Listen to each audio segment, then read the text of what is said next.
அமைச்சர் செந்தில் பாலாஜியின் ஜாமீனை ரத்து செய்ய கோரிய மறுசீராய்வு மனுவை நிராகரித்து உச்சநீதிமன்றம் உத்தரவு பிறப்பித்திருக்கிறது. அமலாக்கத்துறையால் கைது செய்யப்பட்ட செந்தில் பாலாஜிக்கு கடந்த செப்டம்பர் 26ஆம் தேதி உச்சநீதிமன்றம் நிபந்தனை ஜாமீன் வழங்கியது. இதைத் தொடர்ந்து பாலாஜி என்பவர் செந்தில் பாலாஜிக்கு வழங்கப்பட்ட ஜாமீனை எதிர்த்து மறுசீராய்வு மனு ஒன்றை தாக்கல் செய்திருந்தார். இந்நிலையில் இம்மனுவை நிராகரித்து உச்சநீதிமன்றம் உத்தரவு பிறப்பித்துள்ளது.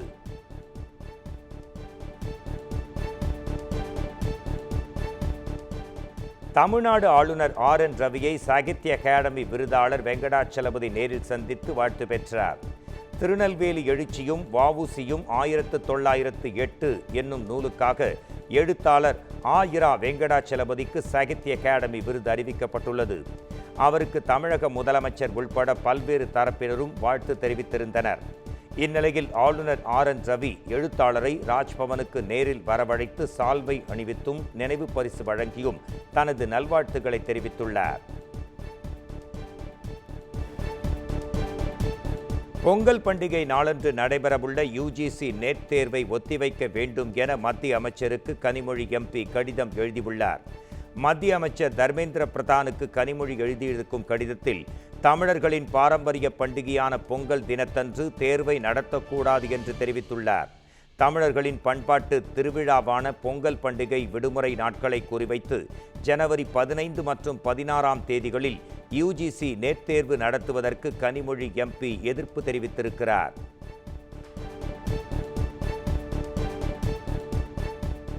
மதுரை மாவட்டம் வாடிப்பட்டியில் விதிகளை மீறி செயல்படும் கல் குவாரிகள் குறித்து புகார் அளித்த இளைஞரை தாக்கிய நபர் மீது போலீசார் வழக்கு பதிவு செய்திருக்கின்றனர். கச்சைக்கட்டி கிராமத்தைச் சேர்ந்த ஞானசேகரன் என்பவர் அப்பகுதியில் விதிகளை மீறி இயங்கி வரும் கல் குவாரிகளால் மக்களுக்கு ஏற்படும் சுகாதார பாதிப்புகள் குறித்து சமூக வலைதளங்களில் வீடியோ பதிவிட்டுள்ளார். இதனால் ஆத்திரமடைந்த குவாரி ஊழியர் முருகன் என்பவர் ஞானசேகரனை இரும்பு கம்பியால் கடுமையாக தாக்கியுள்ளார். இதில் காயமடைந்த ஞானசேகரன் மருத்துவமனையில் அனுமதிக்கப்பட்டார். இது குறித்த புகாரின் பேரில் வழக்கு பதிவு செய்த போலீசார் முருகனை கைது செய்து விசாரணை மேற்கொண்டு வருகின்றனர். வேலூர் மாவட்ட பாஜக ஆலய மேம்பாட்டு பிரிவு மாவட்ட செயலாளர் விட்டல்குமார் கொலை வழக்கில் திமுகவைச் சேர்ந்த நாகல் ஊராட்சி மன்ற தலைவர் பாலா சேடும் அவருடைய மகனும் ஊராட்சி செயலாளருமான தரணிக்குமார் ஆகிய இருவர் கைது செய்யப்பட்டனர். இந்த கொலை வழக்கு தொடர்பாக ஏற்கனவே சந்தோஷ்குமார், கமலதாசன் ஆகிய இருவர் காட்பாடி நீதிமன்றத்தில் சரண் அடைந்த நிலையில் தந்தை மகன் இருவரையும் போலீசார் தற்போது கைது செய்தனர். நாகல் ஊராட்சி குறித்து தொடர்ந்து தமிழக அரசுக்கும் மாவட்ட நிர்வாகத்திற்கும் விட்டல்குமார் புகார் அளித்து வந்ததால் இந்த கொலை நடந்திருப்பதாக விசாரணைக்கு பின்னர் போலீசார் தெரிவித்தனர். கைது செய்யப்பட்ட தந்தை மகன் இருவரையும் போலீசார் காட்பாடி நீதிமன்றத்தில் ஆஜர்படுத்தி சிறையில் அடைத்தனர். திமுகவின் ஒரு பிரிவைப் போல காவல்துறையினர் செயல்படுவதாக பாஜக மாநில தலைவர் அண்ணாமலை கண்டனம் தெரிவித்திருக்கிறார். இது தொடர்பாக எக்ஸ் தளத்தில் பதிவிட்டுள்ள அவர், வேலூரில் பாஜக நிர்வாகி விட்டல்குமார் படுகொலையில் திமுகவைச் சேர்ந்த நாகல் ஊராட்சி மன்ற தலைவர் பாலா சேட்டுக்கு தொடர்பு இருப்பதாக பாஜக போராட்டம் நடத்திய நிலையில் காவல்துறை பாலா சேட்டுவையும் அவரது மகனையும் கைது செய்திருப்பதாக சுட்டிக்காட்டியிருக்கிறார். தமிழகத்தில் தினமும் ஒன்றுக்கும் மேற்பட்ட கொலைகள் நடந்து கொண்டிருக்கின்றன. காவல்துறையின் பணி சட்டம் ஒழுங்கை காப்பாற்றுவதை தவிர திமுகவினர் அராஜகத்துக்கு துணை நிற்பதல்ல என்று கூறியுள்ளார். ஆளுங்கட்சி அடுத்த தேர்தலில் மாறும், ஆனால் காவல்துறையின் கடமை மாறப்போவதில்லை என்பதை உணர்ந்து தமிழக காவல்துறையினர் செயல்பட வேண்டும் என்றும் அவர் பதிவில் கேட்டுக்கொண்டுள்ளார். தந்தை மகன் பேரன் புகழ்பாடும் மன்றமாக தமிழக சட்டமன்றத்தை நடத்துபவர்கள் பாஜகவை விமர்சிப்பதாக பாஜக MLA வானதி சீனிவாசன் கேள்வி எழுப்பியிருக்கிறார். இது குறித்து அவர் வெளியிட்டிருக்கும் அறிக்கையில், சட்டமன்ற கூட்டத்தை 2 நாட்கள் மட்டுமே நடத்திவிட்டு 1 மாதத்திற்கும் மேலாக நாடாளுமன்ற குளிர்கால கூட்டத்தொடரை நடத்திய பாஜக கூட்டணி அரசை முதலமைச்சர் மு.க.ஸ்டாலின் பழி சுமத்துவதாக கண்டனம் தெரிவித்துள்ளார். நாடாளுமன்றத்தின் 2 அவைகளும் பெரும்பாலான நாட்கள் செயல்படாமல் போனதற்கு இண்டி கூட்டணி கட்சிகள்தான் காரணம் என்றும் அவர் குற்றம் சாட்டினார். அனைத்து தரப்பினருக்கும் வாய்ப்பளித்து நாடாளுமன்றத்தை நடத்தும் பாஜகவை குறை சொல்வதை மக்கள் ஏற்க மாட்டார்கள் எனவும் அவர் தெரிவித்திருக்கிறார்.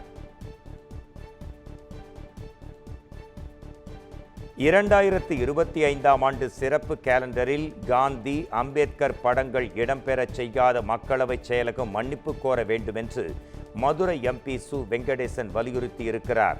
சபாநாயகர் ஓம் பிர்லாவுக்கு மதுரை மார்க்சிஸ்ட் கம்யூனிஸ்ட் கட்சியின் எம்பி சு வெங்கடேசன் கடிதம் ஒன்றை எழுதியுள்ளார். அதில் இந்திய அரசமைப்பு சட்டத்தின் 75வது ஆண்டை கொண்டாடும் வகையில் மக்களவைச் செயலகம் வெளியிட்ட கேலண்டரில் தேசத்தந்தை காந்தியும் அரசியலமைப்பை உருவாக்கிய டாக்டர் அம்பேத்கரும் இல்லை என்று சுட்டிக்காட்டியுள்ளார். நவீன இந்தியாவை உருவாக்குவதில் இவ்விரு பேராளுமைகள் நல்கிய பங்களிப்பை அது அவமதிக்கும் செயலாகும் என்றும், இந்திய அரசியல் சாசன வரலாற்றின் உருவாக்கத்தை சிறுமைப்படுத்தும் செயல் என்றும் அவர் குறிப்பிட்டுள்ளார். தொடர்ந்து இந்த கேலண்டரை திரும்ப பெற்று இரு ஆளுமைகளுக்கும் உரிய இடம் தந்து புதிய கேலண்டரை வெளியிட வேண்டும் என்றும் அவர் வலியுறுத்தியிருக்கிறார். ஜாஃபர் சாதிக் தாக்கல் செய்த ஜாமீன் மனு மீதான விசாரணையிலிருந்து விலகுவதாக சென்னை உயர்நீதிமன்ற நீதிபதி ஏ.டி. ஜெகதீஷ் சந்திரா அறிவித்துள்ளார். சட்டவிரோத பணப்பரிமாற்ற வழக்கில் ஜாஃபர் சாதிக், அவரது சகோதரர் முகமது சலீம் ஆகியோர் கைது செய்யப்பட்டனர். இருவரின் ஜாமீன் மனுக்களையும் சிபிஐ நீதிமன்றம் தள்ளுபடி செய்த நிலையில் சென்னை உயர்நீதிமன்றத்தில் தாக்கல் செய்த மனு நீதிபதி ஏ.டி. ஜெகதீஷ் சந்திரா முன் இன்று விசாரணைக்கு வந்தது.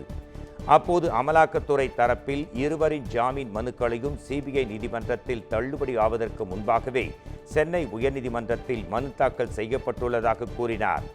இதையடுத்து மனு நிலுவையில் இருந்தபோது எப்படி மனு தாக்கல் செய்யப்பட்டது என கேள்வி எழுப்பிய நீதிபதி இந்த வழக்கின் விசாரணையிலிருந்து விலகுவதாக தெரிவித்தார்.